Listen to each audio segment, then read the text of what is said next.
Good morning, everybody, and happy coffee as always. Welcome back to the channel. My name is Alex, if you didn't know. I live in southern Missouri, zone 6B, 7A, depending on Missouri wants for that week, because she's choosy. And I am currently working on my fall garden. If you couldn't tell, in the back here is a lot of brassicas and some lettuce.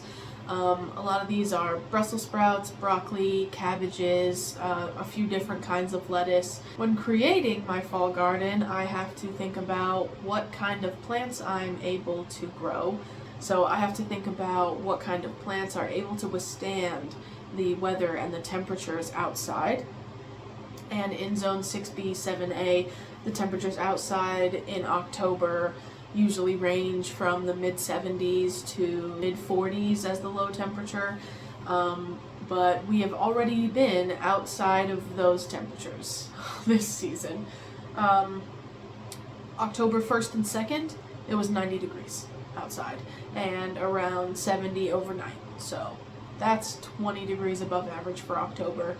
On the 3rd of October, it cooled down a little bit into the mid-80s for the day, the mid-60s overnight on the 3rd. And then on the 4th of October, it rained all day. It was 83 degrees outside, but it rained all day. It continued raining into the morning and rained until about 3 p.m. on the 5th of October, but it was only 66 degrees all day, so it basically didn't heat up. And every day since then, it has been in the 50s and 60s overnight and during the day. Mostly sunny, but just fairly chilly, a little bit of a breeze. Today is Saturday the 14th, so we basically had a whole week of just chilly but not cold weather. But for the average temperatures in October to be 72 to 43 and it to have been between 90 and 40 degrees, one night it got down to almost 40 degrees actual, it's just kind of all over the place right now. So basically what we are able to determine from looking at the weather is that any remaining summer crops that I have, which I plan to take them out anyway, so tomatoes, cucumbers, squash, peppers, are not frost hardy. They will die when it freezes outside. So from this point on, I honestly shouldn't, unless I keep it in here, in the grow tent or in the grow room. There's more lights in here. Unless I keep it in here, I just shouldn't plant anything that is not frost tolerant. So anything that is frost sensitive, I should not be planting. What you can be planting is cold tolerant things. Another word for cold tolerant is frost tolerant. They also say cold hardy and frost hardy. Those are all the same thing. Plants that can withstand a freeze and live just fine. Because what happens to summer plants when it freezes is the water in the cells freeze, and if you notice when water freezes, like ice cubes in a tray in the freezer, they get bigger, so their actual cells, their plant cells, will freeze, and the water that's frozen in there will expand, and that will break their cell walls. So then when they reheat, they just get floppy and die because their cell walls have exploded and they can't hold themselves together anymore. Whereas things like broccolis in this have really, really thick leaves, and they usually don't have a problem with frost. They can very easily stand light to moderate frosts, and then it's a little bit dependent on what kind of frost you're getting if it's a really, really heavy freeze. From here on out, it will continue to get colder. My first frost is October 16th, and it's approaching really quickly. In fact, that's 2 days away. That's the day after tomorrow. So the last of my summer garden is basically going to be withering away at that point, and the fall garden has already started, obviously. So that leads me to the question, what can I plant in October? Basically, like I said, we're just going to be planting frost-tolerant things. Okay, first, since we're in here and they're behind me, I'm going to talk about brassicas. Brassicas being broccolis, cabbages, Brussels sprouts, kale, things like that. Like the dark green, mostly heading vegetables, bok choys, but just the things with thicker leaves that are frost tolerant. Preferably, if you're planting broccoli and cabbages in the fall, you might want to start them inside, like I have. These plants were started in August, so they're already 2 months old, and I've uppotted them twice. But they take a really long time to grow and reach full maturity. Around, on average, I have a few different varieties in here, but just an average is around 120 days for these plants to go from transplant, which is 4 to 6 weeks old, to maturity. So that means these plants will be done around Christmas, whereas if you planted them from seed right now in your garden, they would be done around Valentine's Day.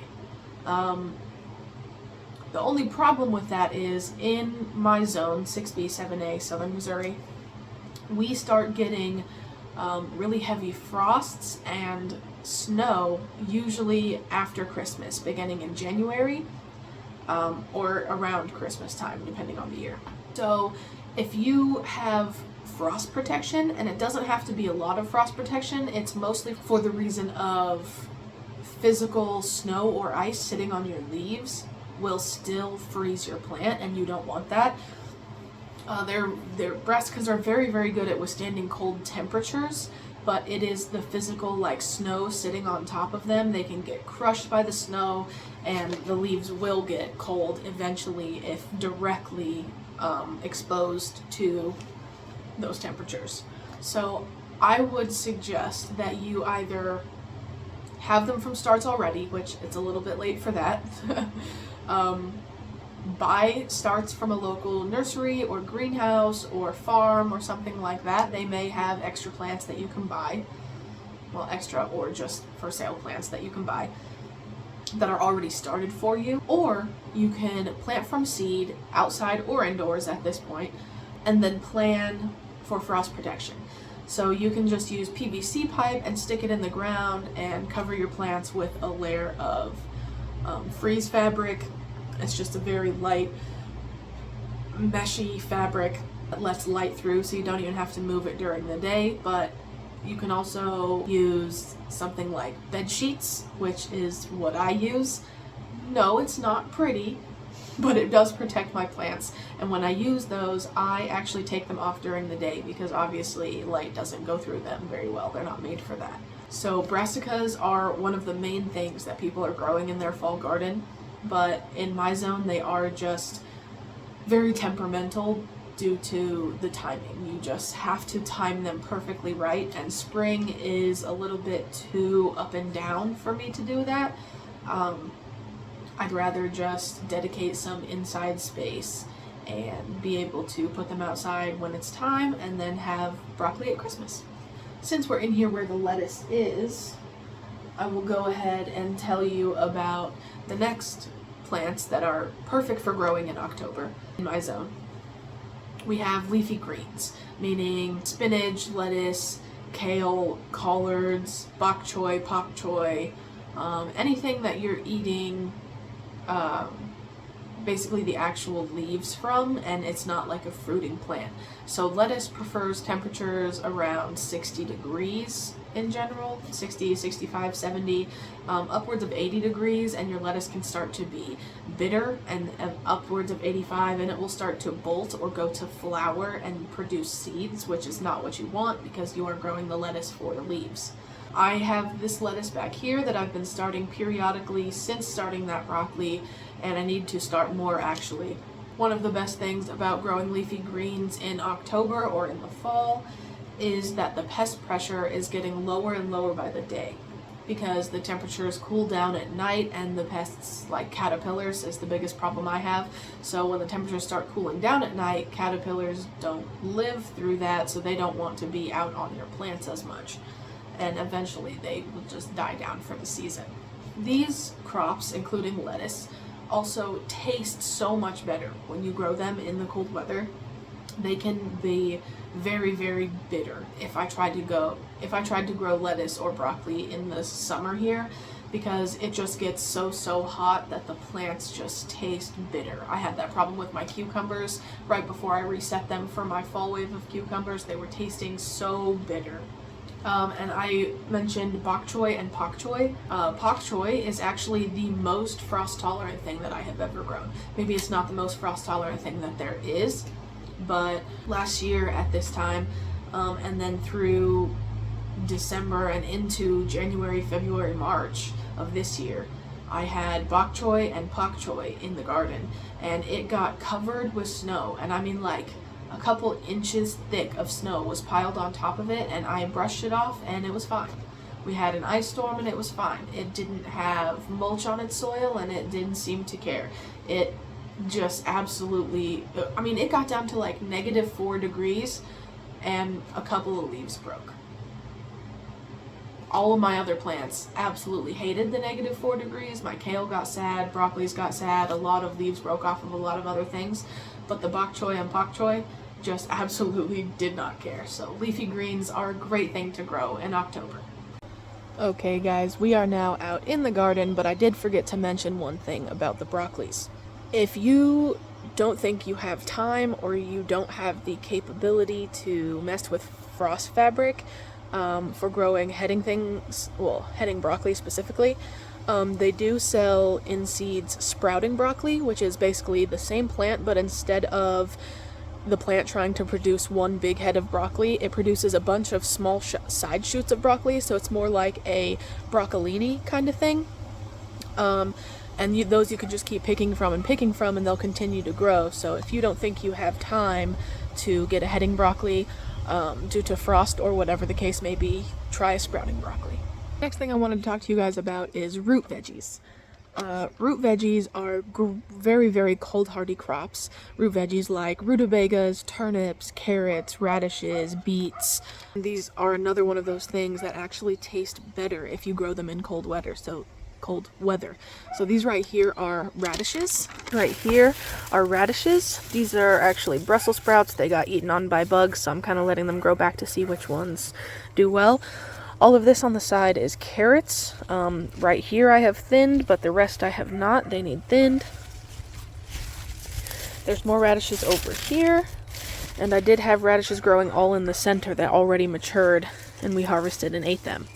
I personally really love root vegetables because you can use your garden like a refrigerator if you grow them when it's cold outside.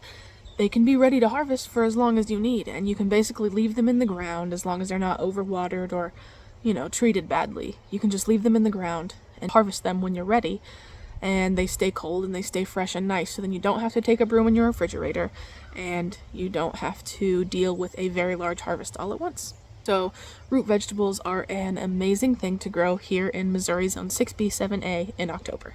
You may want to be careful when planting root veggies and make sure you look at the days to harvest, because quite a few of them are supposed to be really, really large. Something like rutabaga or an extra large carrot might take upwards of 90 days. They will last through the cold, but they do grow a little bit slower, so do be aware of how long your plants will take to go from planting to harvest. The most widely planted crop in Missouri Zone 6B 7A here in October is by far garlic. Here in my zone, garlic is generally grown between October and then harvested in June or July. October is the perfect time to plant it. If you didn't know, garlic needs a cold period in order to tell it to make a bulb.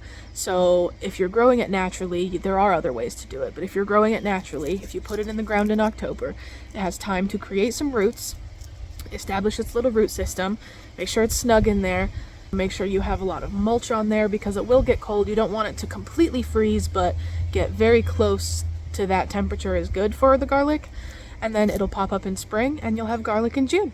The last thing that I wanted to talk to you guys about planting out in October is herbs. A lot of herbs are very cold tolerant, including rosemary, thyme, oregano, parsley, cilantro. In fact, a lot of them like to be grown in cooler weather.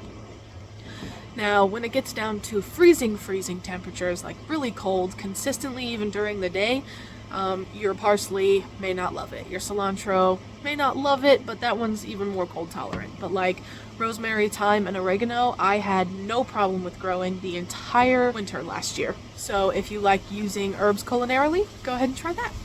Just as a little bonus, I do want to let you know that there are frost-tolerant flowers, including sweet alyssum as well as pansies.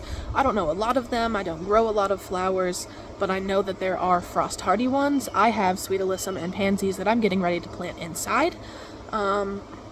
Ideally, maybe I would have already planted them so that they could be going into the ground now, but I didn't get the seeds until last week and I didn't plant them yet, so we'll get to it. Okay, everybody, well, that is all I had for you today. I just wanted to go through and tell you a few of the things that I would be planting here in my zone in Missouri, Zone 6B, 7A, in October, and what maybe the future of the garden looks like for this fall and winter. I for sure will be taking you guys along with me. I really hope this helps you guys with your fall garden, and I hope your garden does great. Please don't be discouraged from the fall garden just because it's cold outside. You can get food from your garden in the fall and winter. I don't know about you guys, but I'm really excited for fall. I have a very big laundry list of what I need to do in the garden this week, so I hope this little video and then the next one that comes out inspires you guys to get going on your fall garden and maybe grow some food that you didn't expect to grow. So thank you guys for watching, and I'll see you on the next one.